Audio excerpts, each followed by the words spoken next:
ইংরেজিতে একটি গুরুত্বপূর্ণ টপিক হলো টেন্স, যা প্রত্যেকটি স্টুডেন্টের কাছে একান্তই জরুরি। তো প্রিয় স্টুডেন্ট, আজ আমি শুরু করছি টেন্স সংক্রান্ত এই সম্পূর্ণ ভিডিওটি। তো টেন্স টেন্স একান্তই জানা প্রয়োজনীয়, প্রত্যেকটি স্টুডেন্টের খুব ভালোভাবে জানতে হবে। তো আশা করছি এই ভিডিওর মাধ্যমে তোমরা খুব ভালোভাবে টেন্স সম্পর্কে জানতে পারবে, খুব বিস্তারিত আলোচনা। যদি কারো এই বিষয়ে অসুবিধা থাকে অবশ্যই কমেন্ট বক্সে কমেন্ট করে জানিয়ে দেবে। তার জন্য আমি আরও সহজভাবে বোঝাবার চেষ্টা করব। তো এখানে আমি টেন্স কাকে বলে, টেন্স কাকে বলে এবং টেন্সের গঠন, টেন্স কিভাবে কখন ব্যবহার হয় সেই সম্পর্কে বিস্তারিত আলোচনা করা আছে এই ভিডিওর মাধ্যমে। তো টেন্স জিনিসটা কি আসলে সেটা বুঝতে হবে।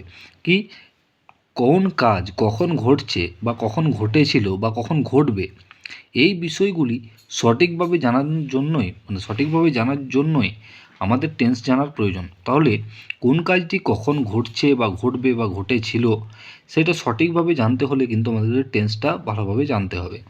তো এই টেন্স সাধারণত তিন প্রকার, ক্রিয়ার কাল সাধারণত তিন প্রকার। একটা হচ্ছে প্রেজেন্ট টেন্স বা বর্তমানকাল, পাস্ট টেন্স বা অতীতকাল এবং ফিউচার টেন্স বা ভবিষ্যৎকাল। এই তিনটি টেন্স সম্পর্কেই আমি বিস্তারিত আলোচনা করব এই ভিডিওর মাধ্যমে। তো প্রেজেন্ট টেন্স বা বর্তমানকাল কাকে বলে? যে কাজটা এখন হচ্ছে বা নিয়মিত হয় এই ধরনের ঘটনাকে বোঝায়, তাকে প্রেজেন্ট টেন্স বা বর্তমান বলে। এই যে আমি তোমাদের সামনে এখন ভিডিও করছি, এটা কিন্তু আমি বর্তমানে করছি, এবং তোমরা যখন ভিডিওটা দেখবে তখনও সেটা কিন্তু তোমরা বর্তমান দেখছো, ঠিক আছে। কিন্তু জাস্ট আমার কাজটা করা হয়ে যাবে, সেটা হয়ে গেল অতীত। আর যেটা আমি ভবিষ্যতে করব বা কাল করব সেটা হয়ে যাবে ভবিষ্যৎ। তো প্রেজেন্ট টেন্স কোনো কাজ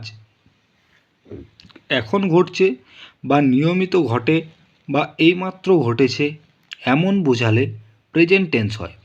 প্রেজেন্ট টেন্স মানে বর্তমানকাল, বর্তমানে যেটা চলছে, যেটা আগে হয়ে গেছে সেটা অতীত, এবং যেটা ভবিষ্যতে হবে সেটা হচ্ছে ফিউচার টেন্স, ঠিক আছে। তো আমি প্রেজেন্ট টেন্সকে যে ভাগে ভাগ করা যায় প্রেজেন্ট টেন্সকে, সেই ভাগগুলি হলো চারটি ভাগ। এক নম্বর সিম্পল প্রেজেন্ট বা সাধারণ বর্তমানকাল। এরপর যে ঘটনাগুলো বলবো একটু ধ্যান দিয়ে শুনবে। সাধারণ বর্তমান, অর্থাৎ আমি এটা বিস্তারিত আগে লিখে নিয়েছি, তারপর তোমাদের সঙ্গে টপিকটা বলছি যাতে করে তোমাদের বুঝতে বেশি সুবিধা হয়। সিম্পল প্রেজেন্ট বা সাধারণ বর্তমান, এই সিম্পল প্রেজেন্ট সম্পর্কে সঠিকভাবে জানতে হবে, এবং এই সিম্পল প্রেজেন্টের গঠন তোমাদেরকে অবশ্যই জানতে হবে। তবেই তোমরা সঠিকভাবে ভয়েস চেঞ্জ, ন্যারেশন চেঞ্জ, কোনো লেটার রাইটিং সব কিছুই কিন্তু লিখতে পারবে।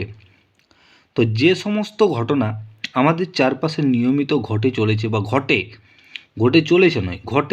নিয়মিত ঘটে বা চিরসত্য ঘটনা, সেই সমস্ত ঘটনাকে সঠিকভাবে বোঝানোর জন্য, সঠিক অর্থে প্রকাশ করার জন্য এই টেন্সের দ্বারা প্রকাশ করা হয়। আমি একটা উদাহরণ দিই। সাধারণত সূর্য আমাদের পূর্ব দিকে ওঠে, এটা কিন্তু একটা চিরসত্য ঘটনা এবং নিয়মিত ঘটে। আমরা ভাত খাই, তাহলে আমি ভাত খাই, এটাও কিন্তু একটা চিরসত্য ঘটনা বা নিয়মিত ঘটনা, চিরসত্য না হলেও নিয়মিত, ঠিক আছে। এই সমস্ত ঘটনাগুলি যখন আমি ইংরেজিতে লিখব তখন কিন্তু এই টেন্সের ব্যবহার করব, সিম্পল প্রেজেন্ট টেন্স বা সাধারণ বর্তমান। তার জন্য আমি বাংলাটা জানলেই হবে না। আমরা বাঙালি, তাই আমরা বাংলাটা জানি, কিন্তু সেটাকে ইংলিশে সঠিকভাবে লেখার জন্য অবশ্যই এই টেন্সটি জানতে হবে। তো বাংলা পরিচিতি কিভাবে বুঝবো যে এটা আমার সিম্পল প্রেজেন্ট টেন্সে হবে? সিম্পল প্রেজেন্ট টেন্স আমি বাংলা দেখে কিভাবে বুঝবো? বাংলার শেষে রস্বই, অন্তস্থ অ এবং এ ইত্যাদি বিভক্তি যুক্ত থাকে সাধারণত, ঠিক আছে। এই বিভক্তিগুলি যুক্ত থাকে। এরপর ইংরেজি গঠন কোনটা? একটা বাক্য গঠন করতে গেলে ইংরেজিতে সাবজেক্ট, ভার্ব এবং অবজেক্ট, এই তিনটির প্রয়োজন হয়। তো সাবজেক্ট এবং মেন ভার্ব থাকবে এবং প্রেজেন্ট ফর্ম থাকবে, ভার্বের প্রেজেন্ট ফর্ম। যেখানে মেন ভার্ব থাকবে না সেখানে সাহায্যকারী ক্রিয়াপদ বা হেল্পিং ভার্ব থেকে এই বাক্যটি গঠনে সহায়তা করবে। এখানে কিছু জিনিস লেখা নেই, যেটা আমি মুখে বলছি, তাই ভিডিওটি দেখা একান্তই জরুরি। এখানে মেন ভার্ব কোনগুলিকে বলবো, যেমন গো, রাইট, ইট, এগুলো হচ্ছে মেন ভার্ব। আর হেল্পিং ভার্ব বা সাহায্যকারী ক্রিয়াপদ কোনগুলো বলবো, অ্যাম, ইজ, আর, ওয়াস, ওয়ার বা শ্যাল, উইল, এগুলি সব হেল্পিং ভার্বের মধ্যে পড়বে। মানে এদের কাজ কিন্তু শুধু সাহায্য করা। এরপর গঠন বুঝলাম, গঠনটা কী করতে হবে, এইটি কিন্তু খুব ইম্পর্টেন্ট জিনিস। এই যে ইংলিশ গঠন, এই জায়গাটা অবশ্যই মনে রাখতে হবে যে প্রেজেন্ট ইনডিফিনাইট টেন্সের গঠনটি কেমন। সাবজেক্ট, তারপরেই কিন্তু মেন ভার্ব হবে, তারপরে প্রেজেন্ট ফর্ম, ভার্বের প্রেজেন্ট ফর্ম। এই তিনটি জিনিস কিন্তু মনে রাখতে হবে, সাবজেক্ট, মেন ভার্ব এবং ভার্বের প্রেজেন্ট ফর্ম। এরপর এখানে আরেকটা জিনিস মনে রাখতে হবে, কি মনে রাখতে হবে, কর্তা যদি থার্ড পারসন সিঙ্গুলার নাম্বার হয় তাহলে মেন ভার্বের সঙ্গে এস বা ইএস যুক্ত হয়, কর্তা যদি থার্ড পারসন সিঙ্গুলার নাম্বার।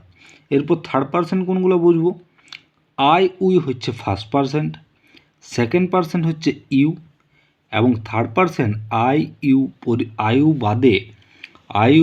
বাদ দিয়ে যে সমস্ত সাবজেক্টগুলি হয় সেগুলি সবই থার্ড পারসন।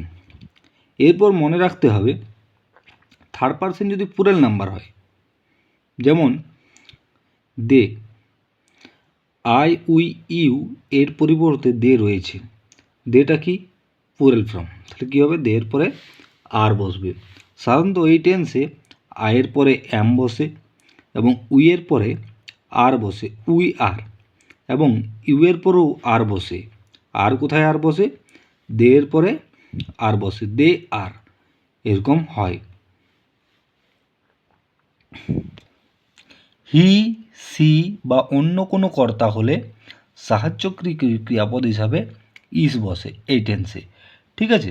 এরপর যে কোনো প্লুরাল কর্তা হয়, যদি প্লুরাল ফর্মে থাকে কর্তাটি, তাহলে সেখানে কিন্তু আর বসে। তো এখানে আমি এক্সাম্পল লিখব, সূর্য পূর্ব দিকে ওঠে, সূর্য পূর্ব দিকে ওঠে, এটা কি বোঝাচ্ছে, এটা চিরসত্য ঘটনা।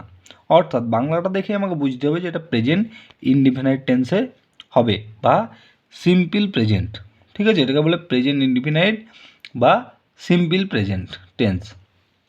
তো সূর্য পূর্ব দিকে উঠে, আমি প্রথমে বাংলা পরিচিতিটা করাই।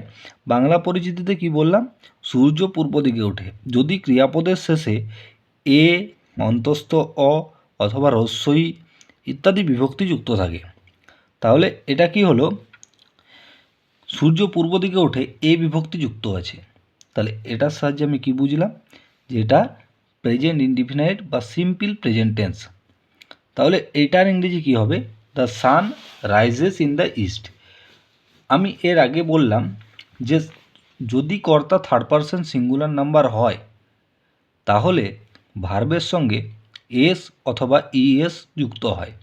তো থার্ড পারসন সিঙ্গুলার নাম্বার সূর্য যেহেতু third person singular number, third person কোনগুলো, আমি, আমরা, তুমি, তোমরা বাদ দিয়ে পৃথিবীতে যা কিছু কর্তা হয় সেগুলো সব থার্ড পারসন।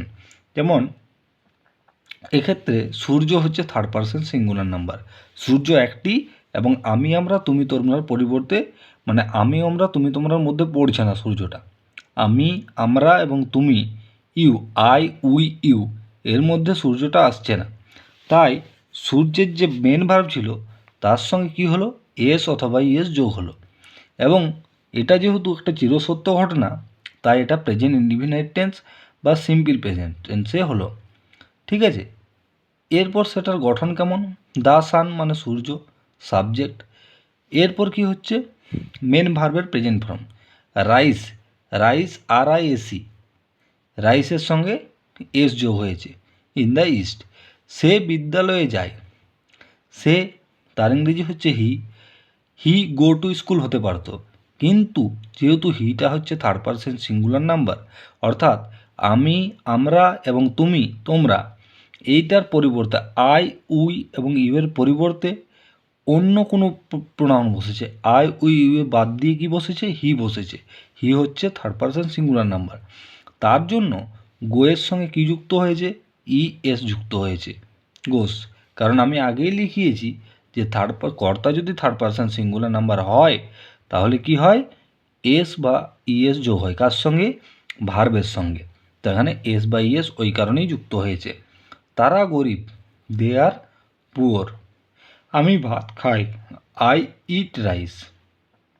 এ হয়ে গেল পুরো সিম্পল প্রেজেন্টের গঠন এবং এক্সাম্পল সহ। তোমরা 2-4টে এক্সাম্পল করে অবশ্যই আমার কমেন্ট বক্সে কমেন্ট জানাবে।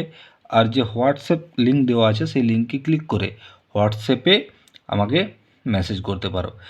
রাধা মিষ্টি পছন্দ করে না, Radha does not like sweet. এটাও কিন্তু প্রেজেন্ট টেন্সের উদাহরণ। এটা নেগেটিভ সেন্টেন্স আছে। এই সেন্টেন্স সম্পর্কিত একটা ভিডিও পরবর্তীকালে আমি করতে চলেছি। অবশ্যই যদি বুঝতে পারো তাহলেও কমেন্ট করবে, বুঝতে না পারলেও অবশ্যই আমার ভিডিওতে কমেন্ট অবশ্যই করবে।